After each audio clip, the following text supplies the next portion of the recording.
Okay, for today's session we are working on how to fix the lazy glutes.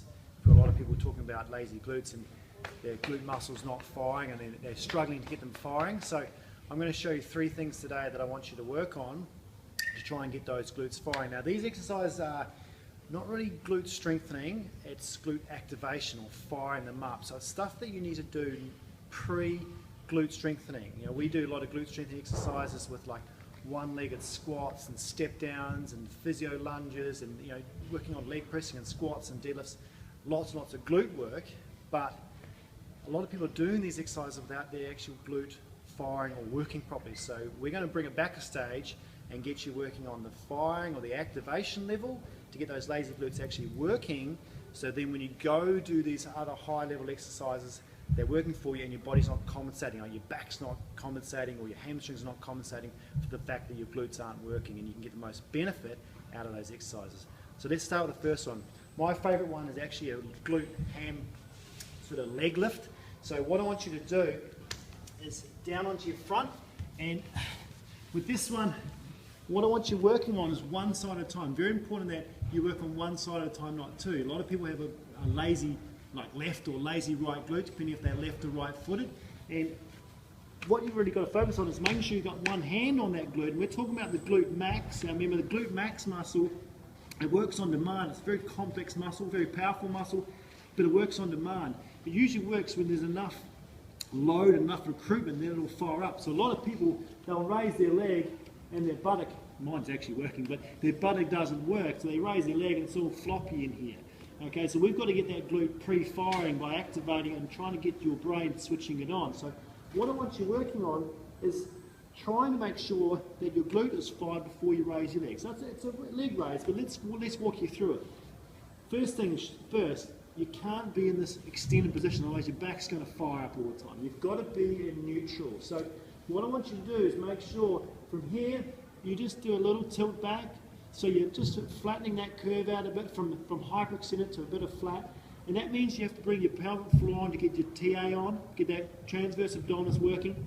Once you've got that on, you've got to think about, okay, I want my left buttock switching on, okay? So you've got to clench that left buttock there. Sometimes it's good to whack it a little bit.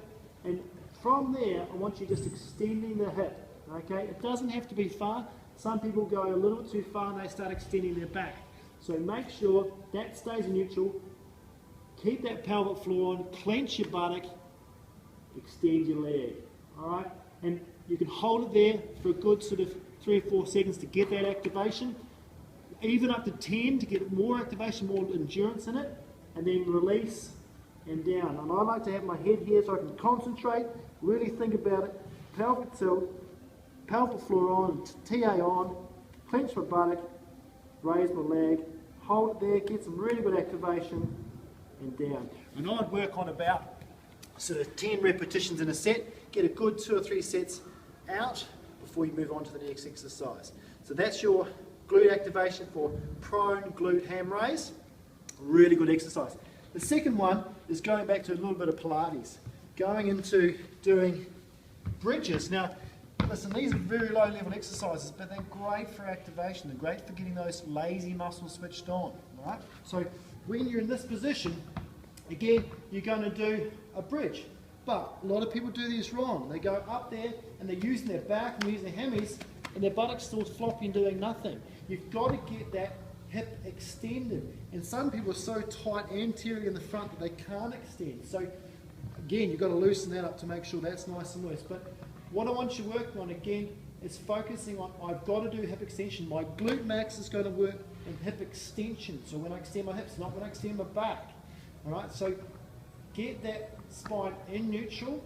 Now to get your glute firing, the trick in the bridge to activate and fire your glute is think about pushing your heels down through the floor. Don't think about, oh, I've got to lift my hips up.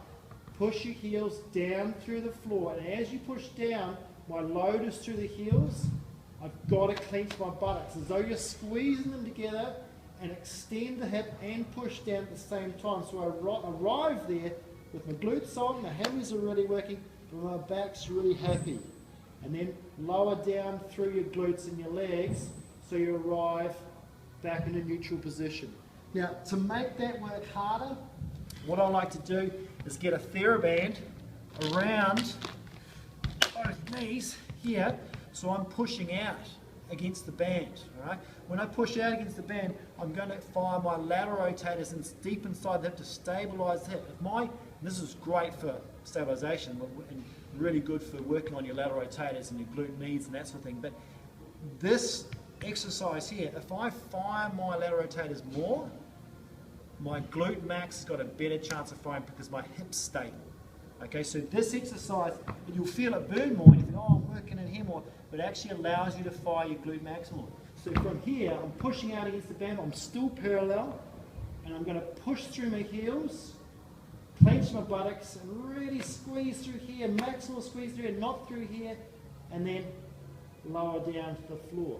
You can actually advance this if you want, so you can move into the next sort of stage exercise where you're doing ball hip extension. So it's just hip extension on a ball. Some people, you see these, they're on a bench and they've got weights and doing hip thrusts. This one here, when you're doing this exercise, be careful that when you push up, again, you're not trying to extend your back. So what you can aim for from here is making sure as you push up, you make sure that pelvis stays neutral. So I'm just tilting my pelvis back because as I come up, I want to extend my back and I don't really want to do that. So when I get to there, I'm really switching on my heels, my glutes, I'm pushing my heels down so I'm maximal for my legs, my back's happy, my core's on, and then when I release through the hips here. So I release down into that nice squat position, and that's, again, your glute's going to fire when you're in flexion, okay? When you're deep in flexion, when you push, it's going to fire, and then it's going to fire again when you're up in that end range extension up into here. And you've got to make sure you're clenched all the way up and down. So really important tip there for those ones. Then the last one I like working on is doing a 4-point hip extension. Now this activates your core a little bit more, so it's a little bit harder to challenge for your core stability. If your core stability is not great, it's a little bit harder. But what I want you to work on is get into that nice 4-point position where you're trying to get your thighs straight down. Sometimes it's easier if you look in a mirror. And I want you working on making sure that lower back is neutral, pelvic floor is engaging your TA, and you're going to put weight through your hands, make sure your shoulders are protracted, and you're going to extend one leg up like that. Now again, it's very much a sort of a low level exercise, but what I like doing, get your band out again, tie it around one foot, so it's locked in there, okay? And then get it around your opposite knee, so it's locked in there. And what I want you to work on, now you've got some resistance to work on. You've got to make sure though that you do not overextend your back. So you can't come up into here, I'll just put that down there a little bit. You can't come into here and then go and extend your back, all right? So you've got to make sure that, oh, my back's neutral. When I come up, my hamstring's going to fight, but I really need to fire and clench my glute. Think about pushing your heel up to the ceiling, and as you go high, you've got to really fight here. Make sure that back's not working too hard. Make sure it's all glute here and all abdominal anterior section here. Push as high as you go, really get that contraction, and then down.